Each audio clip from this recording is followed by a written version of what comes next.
The Art Beat of Chattanooga today. Very happy you're joining us the day after the eclipse. I can say that I do have a pair of sunglasses, eclipse glasses, only used once, and they're for sale for only $20. If you still need a pair, you know, I swear, good condition, used one time. Gotta wait. You gotta wait, yeah, till 2024, is it? So is that how long? Hang on to those glasses. See if you can find them in 2024. You know, so I did see the eclipse downtown Chattanooga. There was a bit of a party going on. Yeah. And I know that a bunch of us were out there experiencing this phenomena that only happens like every 90 years or something like that. So it was amazing. Wow. I didn't think it got that dark where I was. Not where I was at home. Yeah, yeah. And I live in closer to the actual full eclipse, and I had to come into town to work. Okay. And I kind of couldn't see as much darkness as I would have liked, yeah, but still cool. I was out in my backyard, and I didn't look up at the sun, but I saw the colors change, like in the backyard and the trees and the grass. It was really cool. Did you see the crescent shadows? I didn't see crescent shadows. Yeah, yeah. That was one of the things I wanted to see as an artist is the shadows become crescents because of course the sun isn't casting its normal light. Right. So that was pretty cool. There's some good pictures of it. So yeah, so welcome, Dave. We are here, Dave Marmer. That's like farmer, Dave Marmer. That's right. And we share a birthday, which is when we met, just on our birthdays this month. And so fun. Yeah, downtown with Kofi Mawaku, playing drums at my birthday. And I met Dave. So another local artist. So welcome and thank you say so hello much. to our folks. Yeah. Hello, folks. How are you? As if they can answer. Well, they can call in if they want. Okay. You want to call in and harass Dave, 423-800-8949. I like it. 423-800-8949, you know, so you can call and talk to us if you would like. But, you know, basically every week on this show, we talk about Chattanooga, we talk about art, and I'm going to make you do a lot of the talking so I don't cough. So that's fine. You know, I'm good. How long have you been in Chattanooga? And then kind of give us a background, if you would, Dave, about your journey into the arts, you know, why, how, what age maybe you actually became an artist. Or... Sure. Okay. So I've been in Chattanooga for about 1 year and 9 months. And I sure do love it here. I didn't move here by accident. And when I started art. No, I'm going to stop you right there if you don't mind, because you you did tell me why you moved to Chattanooga. Yeah. So what's that? Okay. Well, I'm from Chicago, but I've lived all over the country in my adult life, and always entrenched myself in art scenes. And I've been in a couple that were kind of on the rise, like, you know, potential Renaissance type things. And I lived in Atlanta for about 3.5 years. So I'm sorry. I mean, yeah, me too. But anyway, you mean you parked on the highways in Atlanta for 3 years? Every day. Yeah. Yeah. So sorry, Atlanta, you do rock, but you know, it's got a great list. It's just not driving. Right. So I knew after a few years that I wanted to move, and I started exploring that. So you know, it went from a longer to a shorter list, and I ended up moving to Fairmount, Indiana for about 2 years. And but Chattanooga was on my list already, and Fairmount served its purpose, and it was really a wonderful experience. I'd never lived in a small farm town before. So but when I knew it was time to move, I knew it was Chattanooga. I have a creative partner, his name's Eric, and we've been working on some projects for like 7 years, and some of them are getting ready to launch. But I knew I would not move back to Atlanta because my nervous system almost fell out of my body. And I love Chattanooga. I stayed here for about a week when I was like in that research part of the journey. And I was so impressed with this beautiful city. I'm so happy that I did move here. I really love it.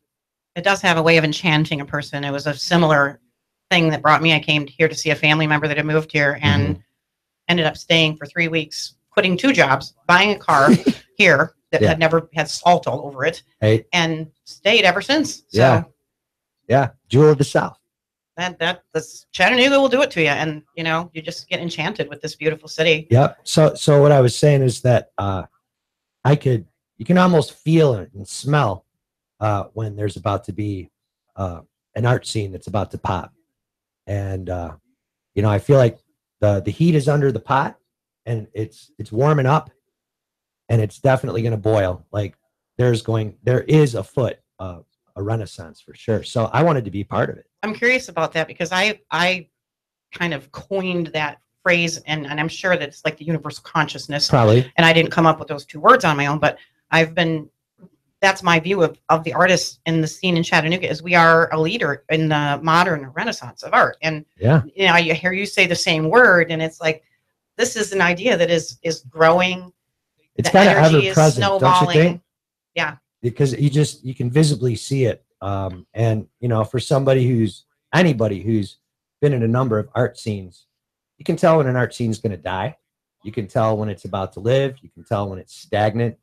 And I could feel it and visibly see what's happening, not only with just art, but also music. It's a red hot scene. Yeah. It's going to get red hot. I'd say it's bubbling up and there's some super talented people. We saw a pretty good band the other night. Yeah. Right. Sunset. Yeah. And it turned out I knew Emerson, the lead singer. I'm like, I worked with him. Yeah, I'm going to jam with Emerson and Dave, his bass player, tomorrow at my house. And there were only 3 people in that band, I believe, but they were very good. I know I was dancing a lot. So. I was dancing next to you. You were. I was so just off. I didn't even know. I was really good music. Yeah. I don't get out that much. You know, I can only come out at certain times when the moon is not out and things like that. So, you know, it's a rare occasion, but it was really fun. So, yeah, I had a great time. Mm-hmm. So you are a visual artist? I would say I'm a multidisciplinary artist. Okay. So yes, I am a visual artist. I've self-produced like maybe 8 art shows in different places over the last like maybe 10 or 15 years. And I make and I play West African drums, and I've made other drums too, but those are the ones I've made the most of. And I'm a musician. I play other instruments too. And basically have like the equivalent of a master's degree in acting and theater.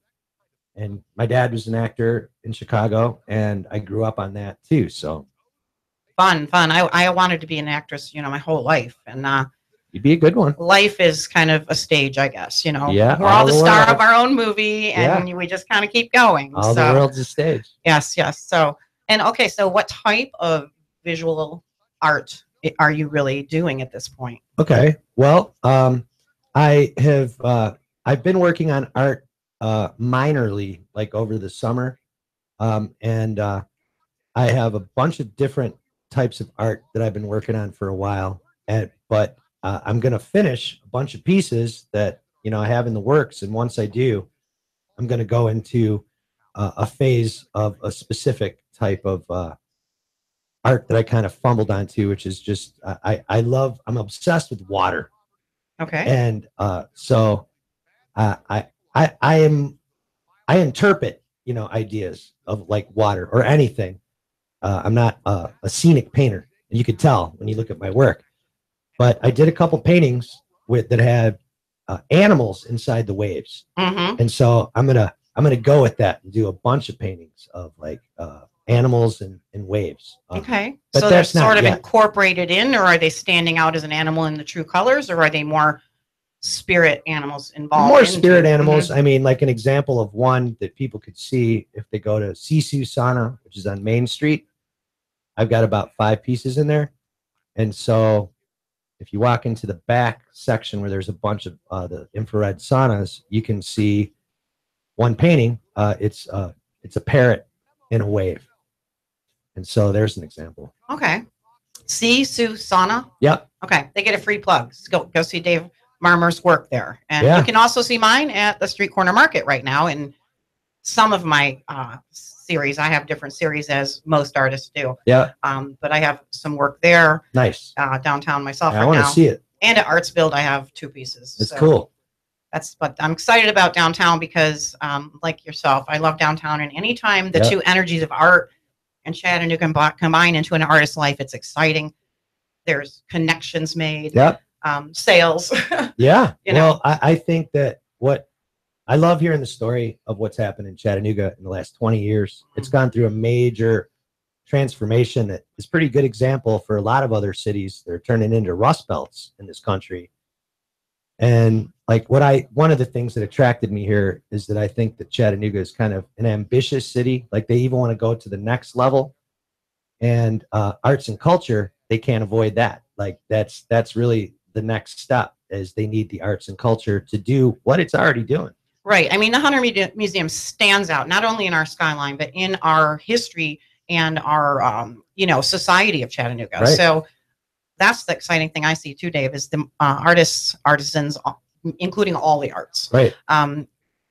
They are movers and shakers here in Chattanooga. And people, I think the really big part of success that's going on is how many not-for-profit organizations are utilizing the arts and reaching into the community through that, making sure children are still exposed to arts and they have a chance to have that part of their brain develop. And and it's not in the public schools, so not that much, not so much anymore. And it's a pet peeve, something I like to talk about a lot. Yeah, it's true. I think though, I won't start to go down this rabbit hole too far, but the public school systems don't really serve kids that well. There's some that are better than others, and there's good teachers that are locked into a system.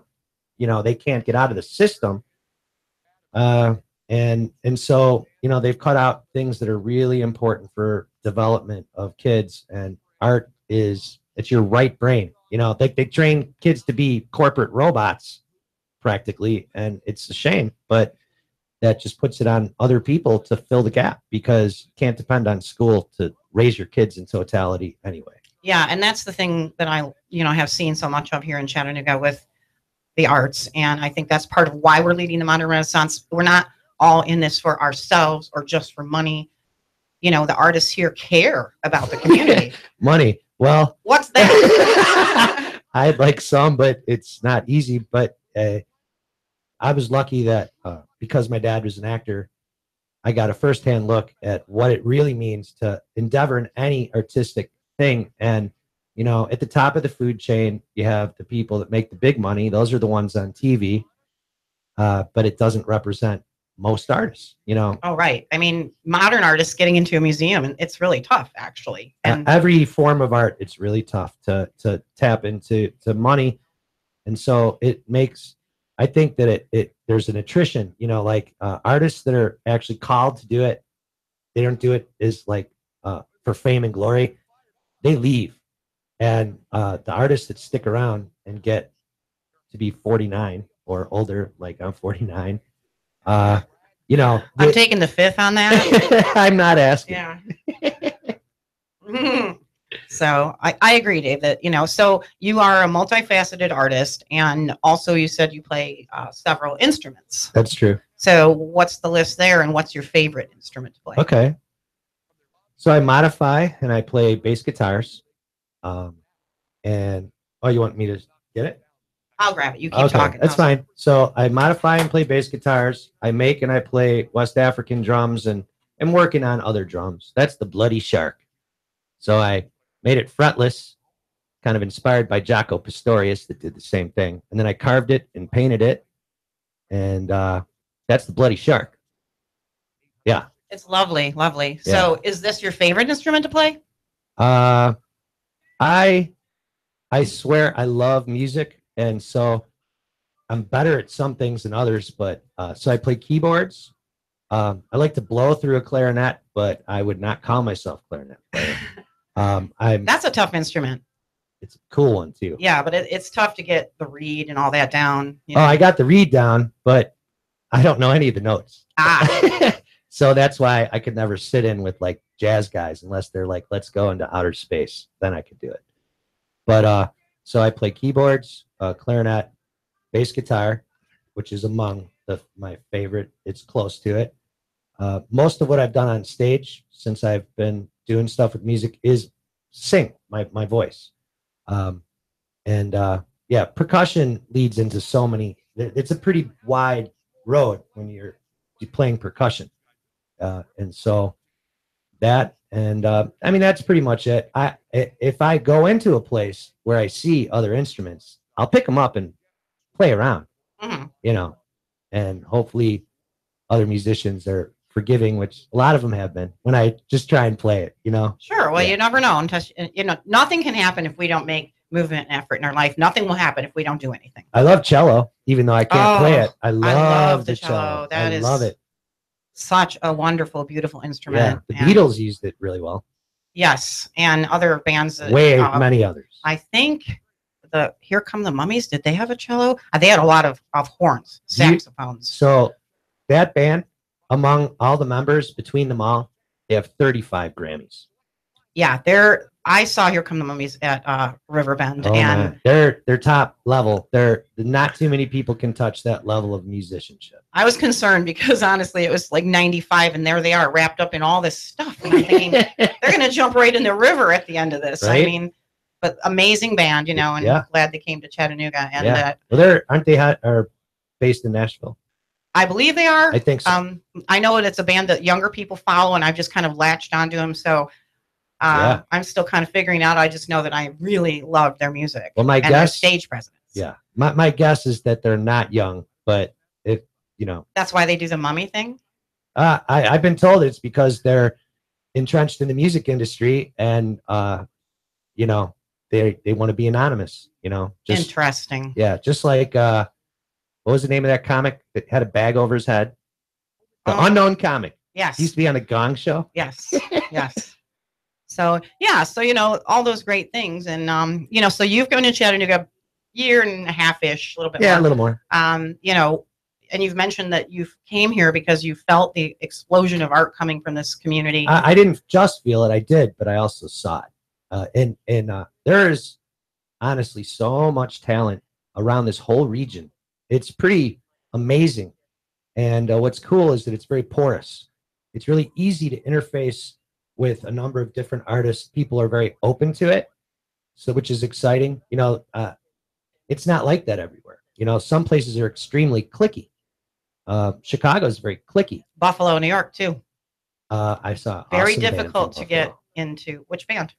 I don't know, but they were great. Yeah, the art-wise though, to get into the really art scene in Buffalo, I found it difficult. It may be because I was busy raising children or whatever, but I didn't sense that openness there with the artists that there is here. I sensed a little more judgment, a little bit of piousness, like, well, I am accomplished. Yeah, whatever. I mean, it's always great to graduate from high school. You know what I'm saying? Yeah. So degrees or whatever, I get all that. But the real thing is the passion, the continual internal pressure and on concepts that want to pour out of artists. You know? Well, you know what? What sharpens the sword? You interface with people that are a little better than you, and that helps you to grow. And so when you have cliquey scenes, everybody loses, including the stuck-up artists that feel that they're so great. Yeah, because we always need to be feeding our mind and our soul and our work. If we don't open up to others, we can't receive, what we need to continue growing. Right. Well, when I love history just in general. And if when somebody looks into the history of unique art scenes that have happened all around the world, there's always groups. It doesn't, Victor Hugo used to hang out with, other people too. That we're all doing significant things. So and the masters too. There were groups. Absolutely, and, always. Yes. George O'Keeffe used to hang out with a number of fantastic artists. Her husband Alfred Stieglitz was a fantastic photographer and also blue blood with a lot of cash. There you go. They got to hang out at a summer home and just do art and music too. They weren't known as musicians, but music was a big part of their art. George O'Keeffe talked a lot about that. See, that would be the artist's dream, to be able to. I did that for 3 months, April till now, just painted basically and worked on my art. And now I'm having a little bit of a temper tantrum that I have to take a break and earn a little more additional cash. It's hard. It is hard because I've been spoiled in painting almost nonstop or whenever I want. So listen to this. In Germany, if you're an actor, you can get paid by the state to be a full-time professional actor. And that means you get to do it all the time. And that's how you get better. So in this country, the catch-22 and the trick that's hard to figure out is how do you create money and time? Yeah. And that's not easy because when I've worked jobs, which I've worked a million different jobs, sometimes you come home spent, and you just look at paintings for months, sometimes even a year, and you don't even touch them because you're burnt out, because you have to work a job, sometimes one you can't stand. Yeah. And sometimes the piece for me, I mean, I've had that too, Dave. And sometimes the piece is so challenging, and maybe mentally or conceptually for me to have the confidence at times to attach the next or attack the next level. Yeah. I mean, self-doubt totally comes in there. You know, we don't all walk around going, I'm wonderful, I can paint anything, which I basically can, but sometimes I forget that. Yeah. Well, I took an acting class when I lived in Seattle. And one of the quotes that this teacher, presented to us was, there's genius in boldness. And it's true, because sometimes you hit a point where like you have to do something you've never done before. And it can be intimidating, especially if you're looking at a piece that you like so far and you're like, oh my God, I can ruin it now. Yeah. And then you just have to barrel through, and you got to give it a shot or leave it sitting there, And sometimes too much is too much and enough is enough. I've definitely gone past the point with a painting where I knew I should have stopped. Oh, but like you were just saying, I took a step course. This week with a painting and changed it and added things to it. And it was a new type of thing for me, which, and I'm really happy with the results. So sure. I mean, you got to try it. Yeah. Don't you think that when they call someone a master, like they've mastered that, like they don't get hindered by that stuff. They don't get hindered by going somewhere they haven't. I mean, Michelangelo had never done a Sistine Chapel before, right? Or built one, right? Didn't he build the Sistine? What was the architecture he did? I forget. I think it was a Sistine. Boy, now I'm not recalling that. I know that he painted. I don't know if he built it. He did a lot of things. I mean, he had to go and get marble from a certain mountain, because some friend of the Pope said the only good marble is on top of this one mountain. And he had to figure out how to engineer getting the marble down from the top of the mountain to a river into Florence. And so by necessity, he had to become an engineer. Right. And his work reflects that part of his mind too. The engineer part of him. I see it in his sketches and in his, pre-works. You see that he can divide these things and engineer them in his mind. Certainly a genius, and obviously a master. So it always helps to be funded by the family he was funded by. Yeah, I mean, I keep saying I need some patrons, who just want to pay me to stay home and paint. I mean, I'm all about that. Well, I think it's important, but I also think I think for a lot of things, there's an educational component, right? And so for somebody who has accumulated wealth and wants to be philanthropic, they kind of have to know how to be philanthropic. Someone has to teach them that. And so some people are not unwilling to do it, but they don't know how to not get ripped off, to not waste their money.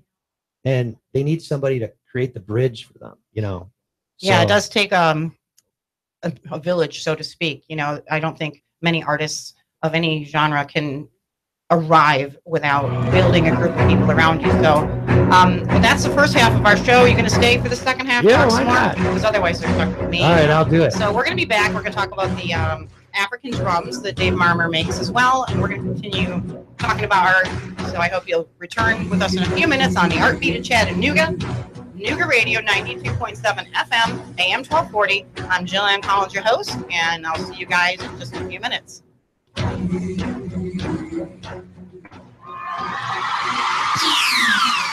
The Tennessee Valley's news, talk, and sports leader. Nooga Radio, AM 1240 and 92.7 FM. You've been in a wreck. 756-6400. You've been wrongfully fired. 756-6400. A turkey is suing you out of the blue. 756-6400. Confused about a business startup? 756-6400. That's the number for you. 756-6400. Right here, right now, Chattanooga. Call now. Top flight legal help awaits. Get biz advice now. Representation to fight for your right. What are you waiting for? That's 756-6400. Don't sit on your rights. You've got remedies. Turn your tragedy into cash. You've got the solution from estate planning all the way to probate. Act now. Top attorneys in Chattanooga are waiting to help you get relief. Act now. No out-of-pocket. You don't pay a dime until we win, so win with us. 756-6400. Call now. Top flight legal help awaits. What are you waiting for? That's 756-6400. Turn your tragedy into cash. Act now. No out-of-pocket. You don't pay a dime until we win, so win with us. 756-6400. 756-6400. Picture that curl of steam rising from your fresh-made pizza. And in a flash, let it take you aloft, teasing all your senses. I'm talking about Jet's Pizza. If you eat out at Jet's in Hickson or take home your steaming deep dish square pizza, you'll love Jet's. They use only the best ingredients in a family recipe. Also try the cheesy bread, wings, chicken, or bread with bacon, antipasta or Greek salad. Jet's Pizza at Buy Low near the S-Curves. Open till 10 p.m. Sunday through Thursday and 11 p.m. Friday and Saturday. You can order online or have it delivered. jetspizza.com. That's jetspizza.com. Or call them now. They'll have it ready when you get there. 757-1616. That's 757-1616. Jet's Pizza, the best pizza in town. 3600 Hickson Pike. Life is short. Eat better pizza.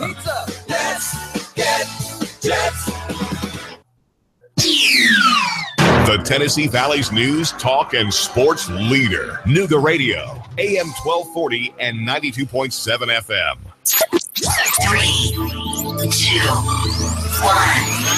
Chattanooga Radio, AM 1240 and 92.7 FM's news now.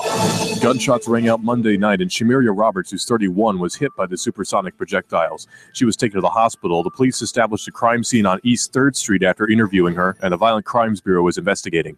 Over in Cleveland, police smashed in the window of a van to rescue a child who was left in that hot van while the mother was off shopping at Walmart.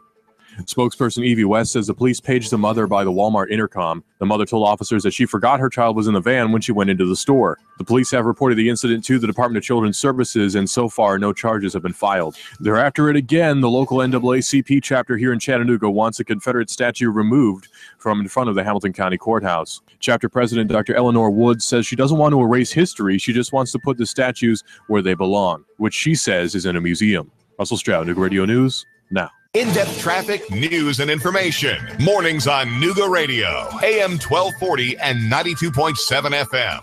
Expect partly cloudy, hot, and humid weather out there through your afternoon. Highs back into the lower 90s tonight. An isolated shower storm possible. Lows lower 70s. A few widely scattered showers and storms will pass through for your Wednesday. Highs near 87 with drier and pleasant weather for Thursday and Friday.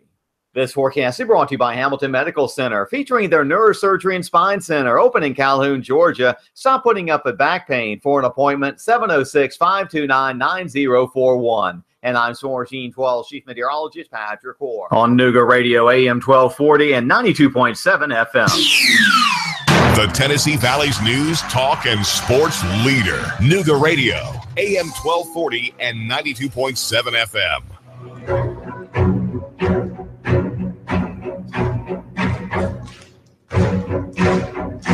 Welcome back to the Art Beat of Chattanooga. I'm Julianne Collins, your host on 92.7 FM, AM 1240, Chattanooga Radio. And I'm coming to you live here from Hickson, Tennessee with local artist Dave Farmer. And we're going to just kind of keep chatting about art as we can. And that's what artists like to do. Yeah. So hopefully you like to listen and you're going to tune in. And if you got a comment on anything to say, then you can call 423-800-8949, 423-800-8949. We'd love to talk to you. And basically, Dave is a local artist, been in Chattanooga under 2 years. Drawn here by Chattanooga's beauty and art scene, as myself was also. And multi-versed artist, musician, visual artist, actor. So what other amazing traits do you want to share? My favorite hobby is stand-up comedy. Oh, love comedy. Yeah, me too. Yeah, see, I had, what's his name? Oh, come on.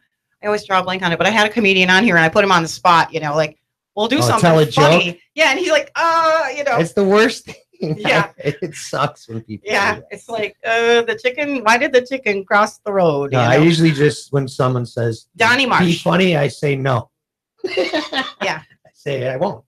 Yeah. Do you go do stand-up comedy in Chattanooga on the open comedy nights? I've only done it. Well, I've done two things. One was I just went to one open mic at the Comedy Catch, and then the Stone Cup on the North Shore has an open mic on Thursdays, and I was pretty highly trained in improv, and I love to improvise, and I've done it in a lot of different ways over time. But so I improvised. I was a goofball. I have a habit of sometimes not preparing, and I lean on improv because I just don't have to prepare. Not that it means that it's always great, because sometimes it backfires. But usually, though, improv gets that part of the intellectual, creative part of your brain flowing pretty quickly. Yes. It's very fun. I love improv. And me too.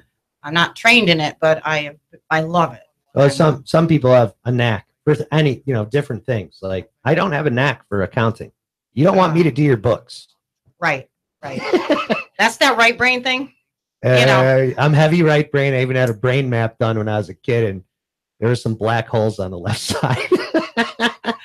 Empty space, marbles fell out. Yeah, there was a vacuum. I think. A brain map. How was that done? They stick a bunch of probes all over your head, and it's like a color-coded map that indicates where you have brain activity and where you don't. But I'll tell you one thing that helped my left brain a lot was playing piano. Oh, of course. I've definitely improved a lot, although you still don't want me to do your accounting. Right. Well, that's what tax agencies are for, you know, and accountants. Sure. So yeah, I don't know how often you see someone who is so equally left and right brained that they're an accountant and an artist. I'm certain they're out there, though. Well, they are. They usually have a leg up on other people because of the way they were educated. They were educated in a well-rounded manner, and so they develop those things. You have to be led into that. If you have a deficit, for one, you have to have a teacher that doesn't make you feel like crap for having a deficiency, and you need to be encouraged to work on it. You always have to work harder, right? Yeah, and I think life, I know I felt I was not a good math student. Great at English, writing, all that stuff. Yep. Art, but math I struggled with. But since living in the adult life, I find math makes so much more sense to me now because I have to use it in my actual life. Well, and I'd say, like, on the world scale, like the way in which math is taught in public school systems especially, we're way down the ladder in the world stage of math. And part of it is because of application. Well, you know how it is in this country. 2 and 2 can equal 5. Oh, you're talking about the Common Core? That's okay. Yeah. Pat him on the back. There's no wrong answers. That's okay. Well, there's a disaster that is afoot as a result of that.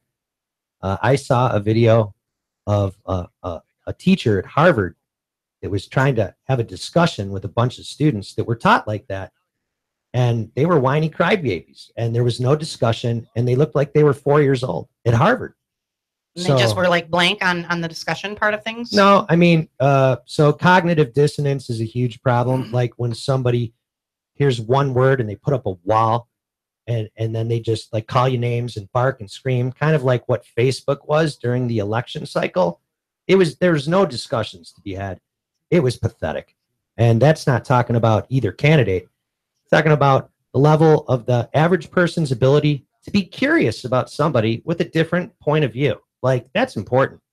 And it doesn't seem to be too important to a majority of people I see. I'm so sick of Facebook. I can't stand it because people can't talk. People can't discuss. Right. Well, I don't know that that's even the profile for it anymore. I think I just read that Mark Zuckerberg actually is disgusted by Facebook now. Well, he should be. He's done a lousy job. So he got a prestigious medal from the CIA a couple years ago. Oh, I'm sure they're very happy with Facebook because they can track everything we do. They can know your life. They can pull you into a room and tell you about your life because they just can pull up your Facebook account. I'm real stubborn about certain things like relationship status and job and things like that on Facebook because, the people who know me, right? They're going to figure that out already. Well, it cracks me up. Like, your options are limited, right? So like someone says, my grandma died, I'm grieving.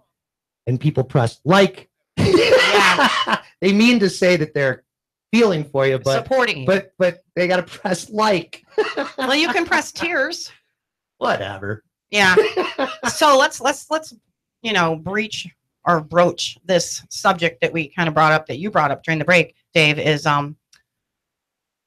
artists in current society, artists dealing with the negativity of society through the elections, through this first part of Donald Trump's presidency. Yep.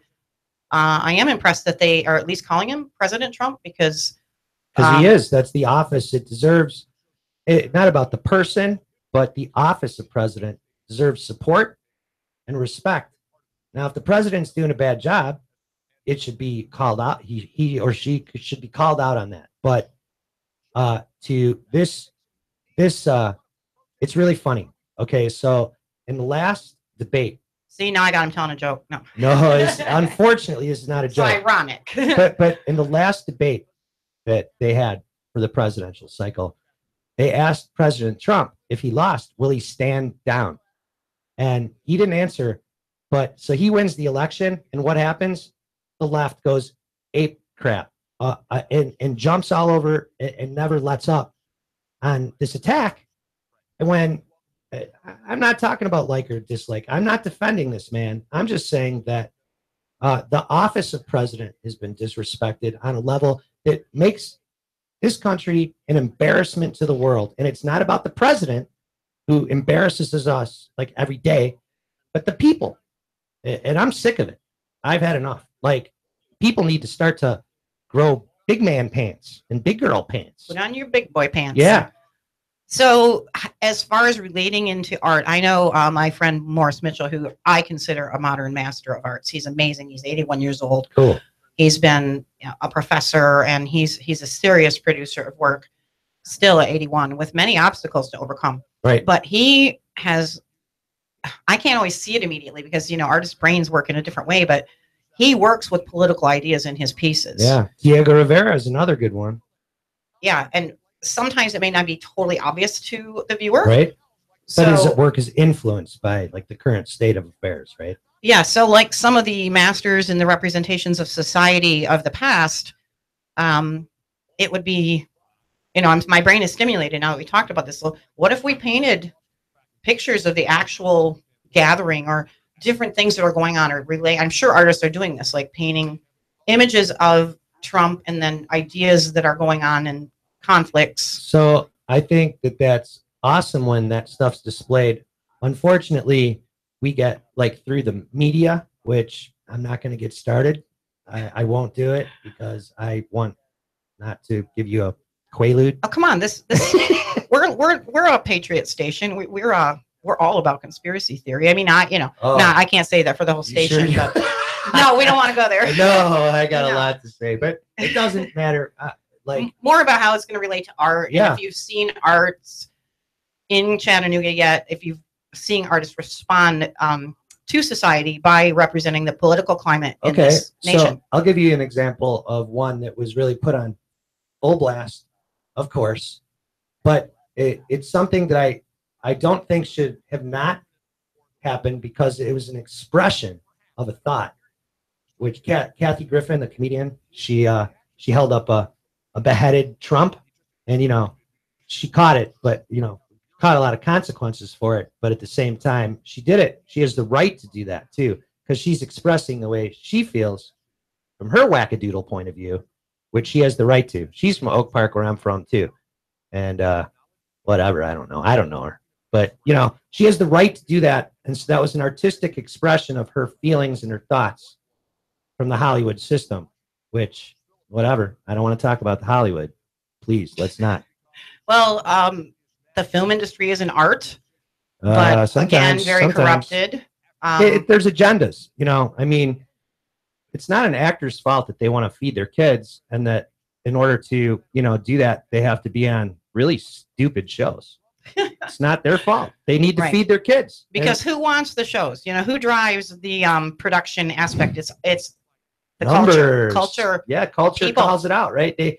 You support something like Atlanta Housewives, well, it's going to exist, because if people really want to see a bunch of wealthy women that are Stepford wives live their life, then they're going to keep doing the show as long as people are interested in watching their bad clothes and bad conversations. That's we up might to them. be giving away the age here with the Stepford wives, but it is one of my favorite terms. I love it too. Women who, and I'm going to just avoid any cultures or places here, but a Stepford wife is basically a robot, and they're being told what to do by. They got to toe the line. Didn't the actual women exist in another, like a tube or something, and then the other ones were fake? I forget now. It's been so long. I don't know. Maybe they seem like test tubes, babies. But they were all perfect. Test tube wives. Hair perfect. And yeah, well, and they're some guy wrote it. Let me tell you, because they were always nice, super nice and subservient to the husbands. They never had brains of their own. Well, but that was a culture that they had to toe the line, and if they didn't do that, they weren't accepted. So it's like, not to really cut down the women. There was a lot surrounding why they did that. Like, if they wanted a house and they wanted kids and they wanted clothes and they wanted to be cared for, since they didn't have opportunities to do the same thing that the men did, right? They had to fit into a culture that happens. But they were so like brainless too. They were actually blank somehow. The Stepford wives, they somehow made their minds a blank slate. Well, it's not. I bet you a lot of alcoholism too. I bet you they checked out, numbed out on the constant, because their lives were not happy, even though they had nice houses and stuff. Yeah. So, but I just we're all over the place about the industries, and that's kind of fun because, the film industry, actors are artists, and writers, producers, all the arts that go into the film industry these people have major degrees and extreme talent. If you watch the production aspects of it, it's quite fascinating. I'll tell you something that's always really, really interesting. That, you'll know somebody because they're like an actor. Like, I'll give you an example. Like Robert Reed, who played the father on the Brady Bunch. Yes. So he came and spoke at Illinois State. That's where I went to undergrad for acting and theater. And when he came, I didn't go.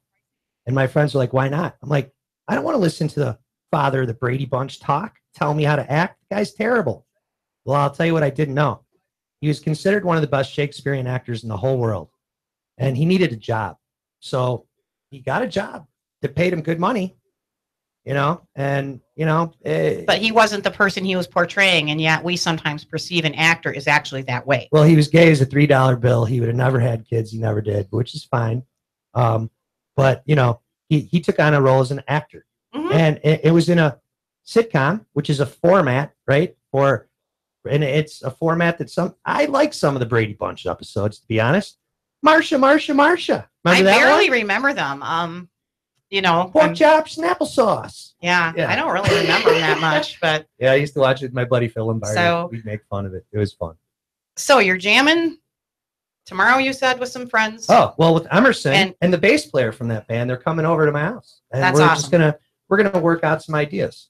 Yeah, that's great. And otherwise, you're not currently in a band. Or are you? No, I'm not. And the reason why, like, I'm looking forward to creating a band, and I'm interfacing with lots of musicians right now. Like, I just interfaced with a guy named Eric, who's in a band called Pinecone. He's the drummer. Yeah, I got Pinecone's awesome. They're taking off too. They're awesome. They are really taking off. Those guys went on a tour without booking one.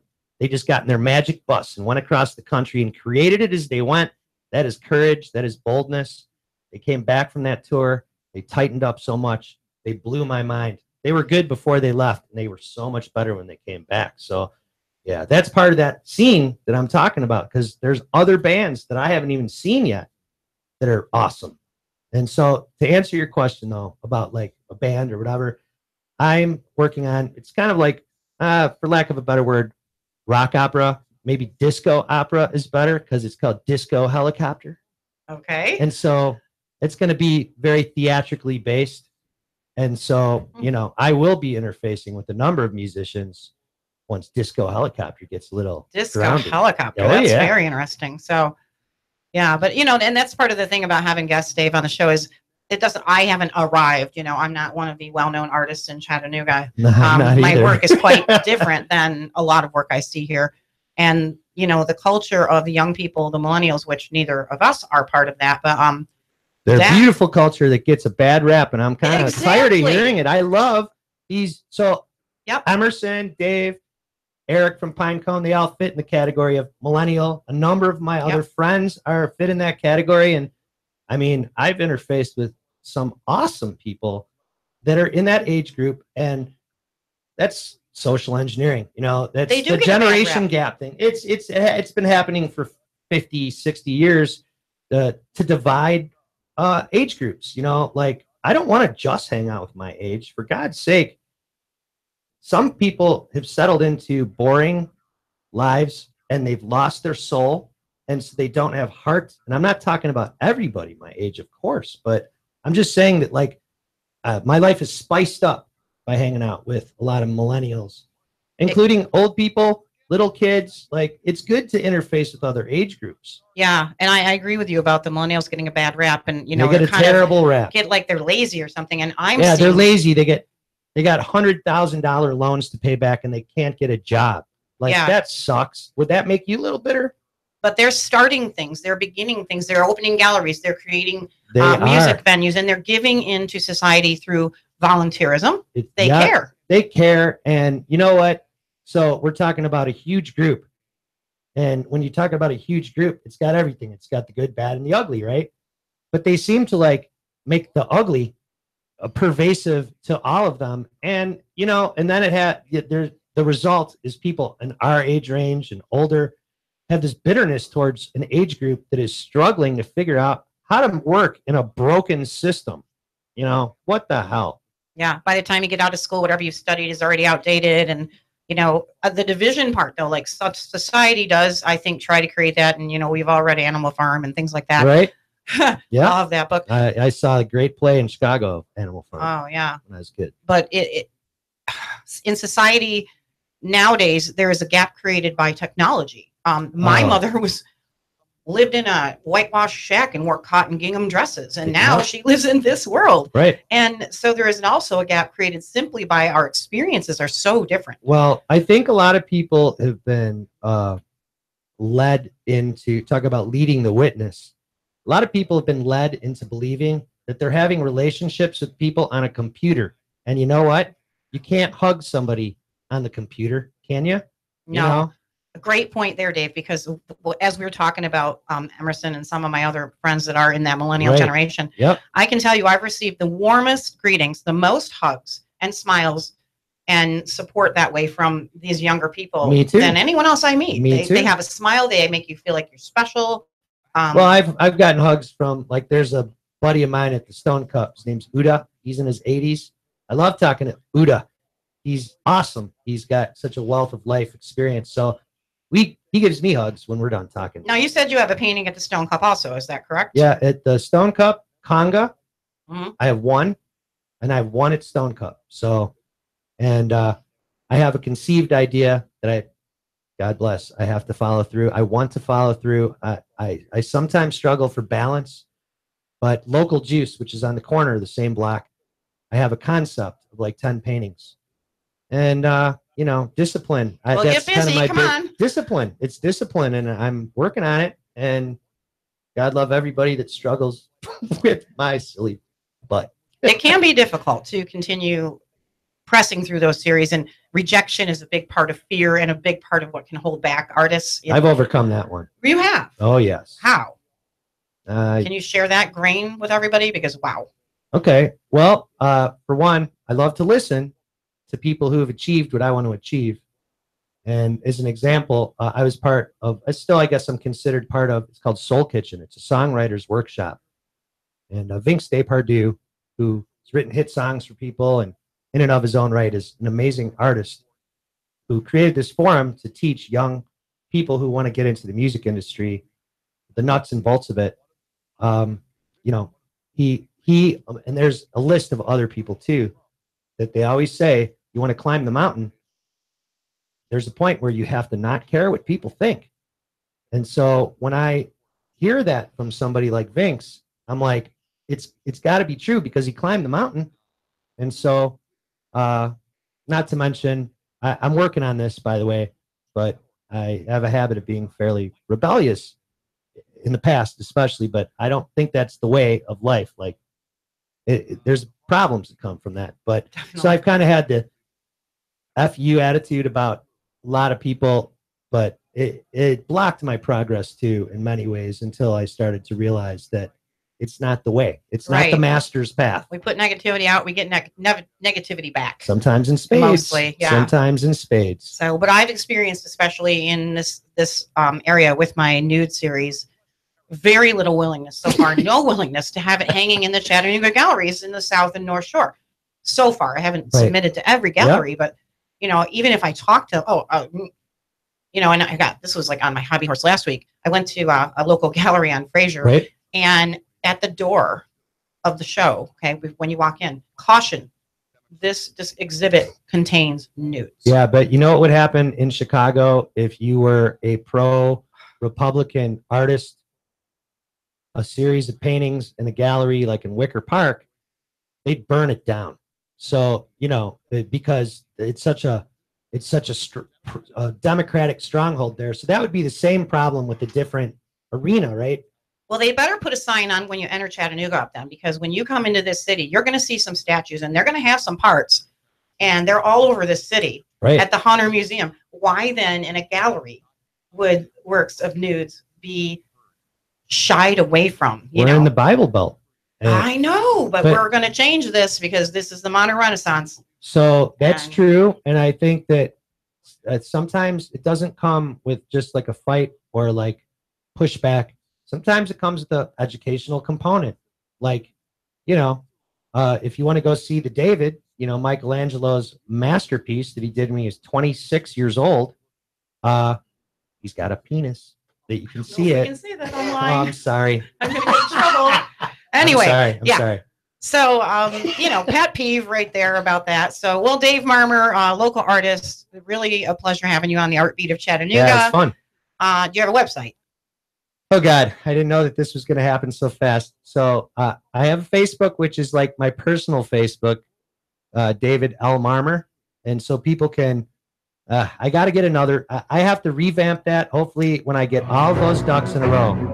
Good luck to you with those ducks, because it's an ongoing process. No, it is. To run away. Yeah. Well, it's been a pleasure, David. You know, so visit these places we talked about, Comedy Catch, Chattanooga, all that. My website's Vanguard Artistry, and I'm a local artist as well. And I love Chattanooga. I love you guys. Thanks for joining us today. And we'll see you next week. The show now is on Tuesdays at 11, but we can still see us on Facebook and on YouTube. So have a great day. Thank you. Always look on the bright side.